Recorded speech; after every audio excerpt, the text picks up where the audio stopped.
समय की बात है। गंगा नदी के किनारे पीपल का एक पेड़ था।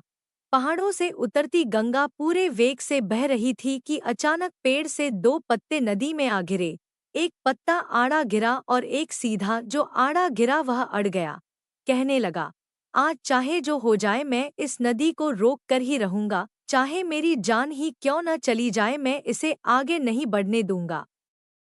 वह जोर जोर से चिल्लाने लगा, रुक जा, अब तू और आगे नहीं बढ़ सकती, मैं तुझे यहीं रोक दूंगा। पर नदी तो बढ़ती ही जा रही, उसे तो पता भी नहीं था कि कोई पत्ता उसे रोकने की कोशिश कर रहा है। पर पत्ते की तो जान पर बन आई थी। वो लगातार संघर्ष कर रहा था, नहीं जानता था कि बिना लड़े भी वहीं पहुंचेगा जहां लड़कर थक कर हार कर पहुंचेगा। पर अब और तब के बीच का समय उसकी पीड़ा का, उसके संताप का काल बन जाएगा। वहीं दूसरा पत्ता जो सीधा गिरा था, वह तो नदी के प्रवाह के साथ ही बड़े मजे से बहता चला जा रहा था, यह कहता हुआ कि चल गंगा, आज मैं तुझे तेरे गंतव्य तक पहुंचा के ही दम लूंगा। चाहे जो हो जाए, मैं तेरे मार्ग में कोई अवरोध नहीं आने दूंगा, तुझे सागर तक पहुंचा ही दूंगा। नदी को इस पत्ते का भी कुछ पता नहीं, वह तो अपनी ही धुन में सागर की ओर बढ़ती जा रही थी। पर पत्ता तो आनंदित है, वह तो यही समझ रहा है कि वही नदी को अपने साथ बहाए ले जा रहा है। आड़े पत्ते की तरह सीधा पत्ता भी नहीं जानता था कि चाहे वो नदी का साथ दे या नहीं, नदी तो वहीं पहुंचेगी जहां उसे पहुंचना है। पर अब और तब के बीच का समय उसके सुख का, उसके आनंद का काल बन जाएगा।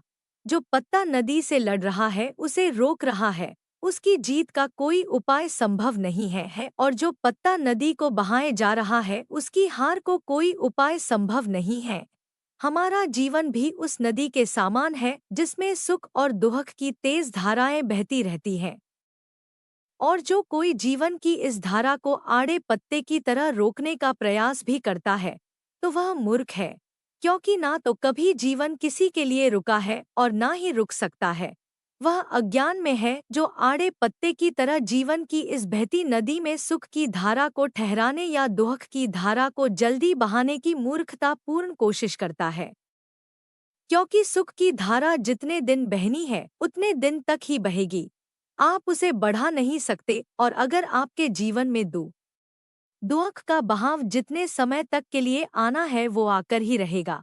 फिर क्यों आड़े पत्ते की तरह इसे रोकने की फिजूल मेहनत करें, बल्कि जीवन में आने वाली हर अच्छी बुरी परिस्थितियों में खुश होकर जीवन की बहती धारा के साथ उस सीधे पत्ते की तरह ऐसे चलते जाओ जैसे जीवन आपको नहीं, बल्कि आप जीवन को चला रहे हो। सीधे पत्ते की तरह सुख और दुख में समता और आनंदित होकर जीवन की धारा में मौज से बहते जाए।